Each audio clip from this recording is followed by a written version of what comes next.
Bilangan pasal 5. Peraturan mengenai orang-orang yang najis.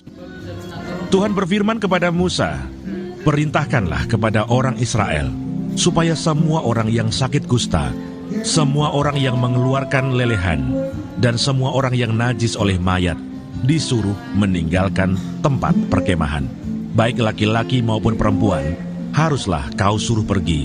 Keluar tempat perkemahan, haruslah mereka kau suruh pergi, supaya mereka jangan menajiskan tempat perkemahan di mana aku diam di tengah-tengah mereka." Maka orang Israel berbuat demikian. Mereka menyuruh orang-orang itu meninggalkan tempat perkemahan seperti yang difirmankan Tuhan kepada Musa. Demikianlah diperbuat orang Israel. Peraturan mengenai penebusan salah. Tuhan berfirman kepada Musa, "Berbicaralah kepada orang Israel, apabila seseorang, laki-laki atau perempuan, melakukan sesuatu dosa terhadap sesamanya manusia, dan oleh karena itu berubah setia terhadap Tuhan, sehingga orang itu menjadi bersalah, maka haruslah ia mengakui dosa yang telah dilakukannya itu, kemudian membayar tebusan sepenuhnya dengan menambah 1/5, lalu menyerahkannya kepada orang terhadap siapa ia bersalah. Tetapi apabila orang itu tidak ada kaumnya, kepada siapa dapat dibayar tebusan salah itu, maka tebusan salah yang harus dibayar itu menjadi kepunyaan Tuhan, dan adalah bagian imam, belum terhitung domba jantan pendamaian yang dipakai untuk mengadakan pendamaian bagi orang itu. Dari persembahan-persembahan kudus yang disampaikan orang Israel kepada imam, persembahan khususnya adalah bagian imam. Sedang persembahan-persembahan kudus yang dibawa oleh seseorang adalah bagian orang itu sendiri. Hanya apa yang diserahkannya kepada seorang imam adalah bagian imam itu. Hukum mengenai perkara cemburuan. Tuhan berfirman kepada Musa, "Berbicaralah kepada orang Israel, dan katakanlah kepada mereka, apabila istri seseorang berbuat serong dan tidak setia terhadap suaminya, dan laki-laki lain tidur dan bersetubuh dengan perempuan itu dengan tidak diketahui suaminya, karena tinggal rahasia bahwa perempuan itu mencemarkan dirinya, tidak ada saksi terhadap dia, dia tidak kedapatan, dan apabila kemudian roh cemburu menguasai suami itu, sehingga ia menjadi cemburu terhadap istrinya, dan perempuan itu memang telah mencemarkan dirinya, atau apabila roh cemburu menguasai suami itu, sehingga ia menjadi cemburu terhadap istrinya, walaupun perempuan itu tidak mencemarkan dirinya, maka haruslah orang itu membawa istrinya kepada imam. Dan orang itu harus membawa persembahan karena perempuan itu sebanyak 1/10 eva tepung jelai, yang ke atasnya tidak dituangkannya minyak, dan yang tidak dibubuhi kemenyan. Karena korban itu ialah korban sajian cemburuan, suatu korban peringatan yang mengingatkan kepada kedurjanaan. Maka haruslah imam menyuruh perempuan itu mendekat dan menghadapkannya kepada Tuhan. Lalu imam harus membawa air kudus dalam suatu tempayan tanah.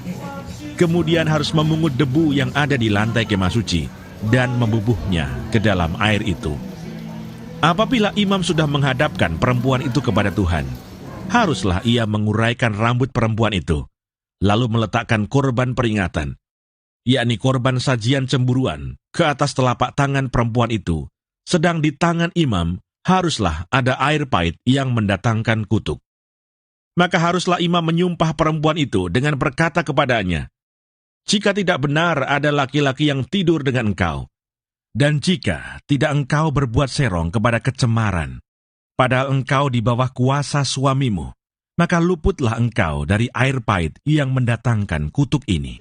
Tetapi jika engkau, padahal engkau di bawah kuasa suamimu, berbuat serong dan mencemarkan dirimu, oleh karena orang lain dari suamimu sendiri bersetubuh dengan engkau, dalam hal ini haruslah imam menyumpah perempuan itu dengan sumpah kutuk, dan haruslah imam berkata kepada perempuan itu, maka Tuhan kiranya membuat engkau menjadi sumpah kutuk di tengah-tengah bangsamu, dengan mengempiskan pahamu dan mengembungkan perutmu. Sebab air yang mendatangkan kutuk ini akan masuk ke dalam tubuhmu untuk mengembungkan perutmu dan mengempiskan pahamu. Dan haruslah perempuan itu berkata, "Amin, amin." Lalu imam harus menuliskan kutuk itu pada sehelai kertas dan menghapusnya dengan air pahit itu. Dan ia harus memberi perempuan itu minum air pahit yang mendatangkan kutuk itu. Dan air itu akan masuk ke dalam badannya dan menyebabkan sakit yang pedih. Maka haruslah imam mengambil korban sajian cemburuan dari tangan perempuan itu, lalu mengunjukkannya ke hadapan Tuhan dan membawanya ke mezbah. Sesudah itu haruslah imam mengambil segenggam dari korban sajian itu sebagai bagian ingat-ingatannya dan membakarnya di atas mezbah.